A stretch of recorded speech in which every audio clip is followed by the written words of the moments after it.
Hi everyone, I'm Susan Mulvihill and welcome back to my garden on this rather chilly spring morning. For my May 21st column, I wrote about landscape design, and for it I interviewed landscape architect Barb Safranek. She is an amazing, delightful woman who really knows what it takes to create a stunning landscape. Now, I by no means am a landscape designer, but I did want to share with you some things my husband and I have done with our piece of property over the years to make it reflect who we really are. First, let me show you what we started out with.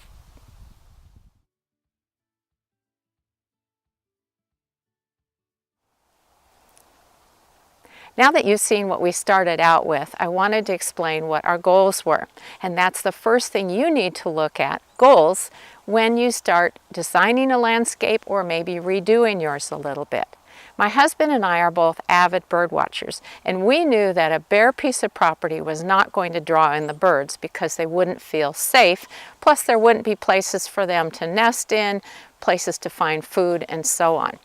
So we started closing in this piece of property by planting trees and shrubs, many plants that provide seeds and so on.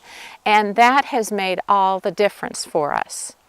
Now, we also get quite the wind from the southwest, so we wanted to also build in a windbreak. So you need to look at site considerations. Do you have something that is a problem? Maybe it's something you don't want to look at, or maybe it's something like the wind coming through. Now, speaking of problems, I have one that I want to share with you. Fortunately, it has a happy ending. I'm standing in our backyard, and this used to be just a big, long, flat lawn. There were no shrub beds or anything. And what would happen is it would look beautiful for a couple of months, and then the lawn would die. It didn't matter how much we watered, fertilized, aerated, or anything. It always died. And it was so embarrassing because I thought, gosh, I'm a master gardener. I can't even grow a lawn. But I think what happened is that when our house was built 27 years ago, when they excavated for the basement, all of that fill came out here before they put the lawn down. So there really wasn't a good base for lawn to grow on. Fortunately, I'm never one to miss an opportunity to put in more plants, right? So what we did is we decided, let's stop with the aggravation and all of the care that a lawn takes and put in some island beds instead. And so we have a large one here and another one where you can't see.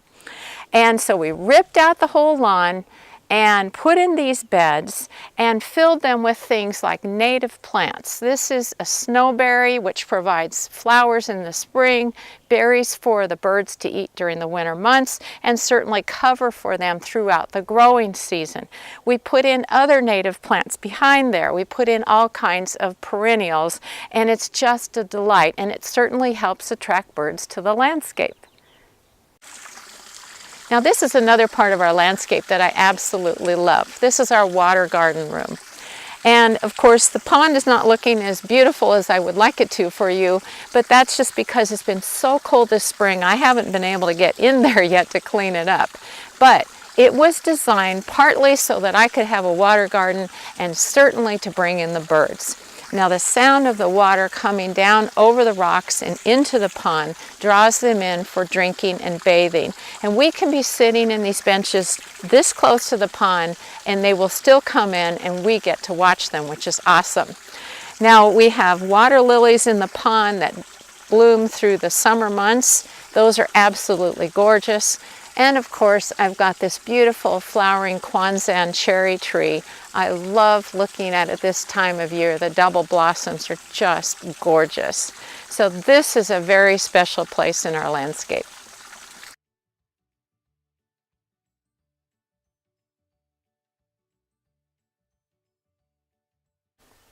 The last thing I wanted to share with you is something we've done in parts of our landscape, and that was to create little woodland areas which provide cover for the birds, places to nest, and most importantly, food. What we've done is we planted several different types of native shrubs, and they are ones that will produce berries, so they will feed the birds from the summer through the winter months. And examples would be snowberry, like I mentioned earlier. Over here is a serviceberry. We've put in American cranberry bushes, which the robins and waxwings go nuts over in the wintertime. And all of this is meeting our goals for bringing the birds into our landscape. I'll meet you back in the garden in a week.